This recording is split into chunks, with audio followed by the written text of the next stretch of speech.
এই সংসদ আমাদের আকাঙ্ক্ষাকে উপলব্ধি করতে, সম্মান করতে ব্যর্থ হয়েছে।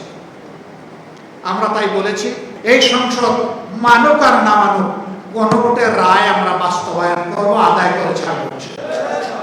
আমরা সম্মান দেখিয়েছি, আমরা দেখিয়ে যাব।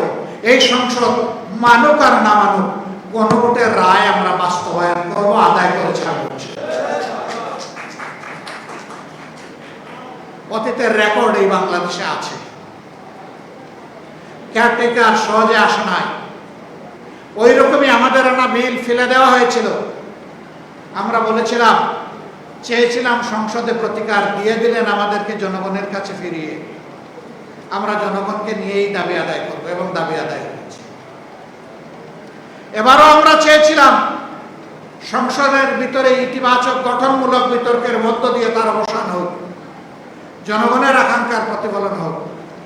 না, এই সংসদ আমাদের আকাঙ্ক্ষাকে উপলব্ধি করতে, সম্মান করতে ব্যর্থ হয়েছে। আমরা তাই বলেছি, জনগণের রায় বাস্তবায়নের জন্য এখন আমরা সংসদ থেকে জনগণের কাছেই ফিরে যাচ্ছি। এবং গত পরশুদিন জনগণকে সাথে নিয়ে প্রথম কর্মসূচি বাস্তবায়ন হয়েছে।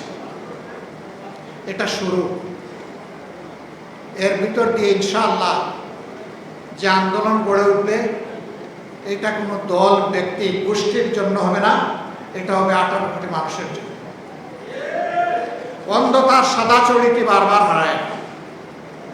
আমরা একবার হারিয়েছি, এই ছড়িকে এখন দাঁতে কামড় দিয়ে আমরা ধরে রাখবো ইনশাআল্লাহ।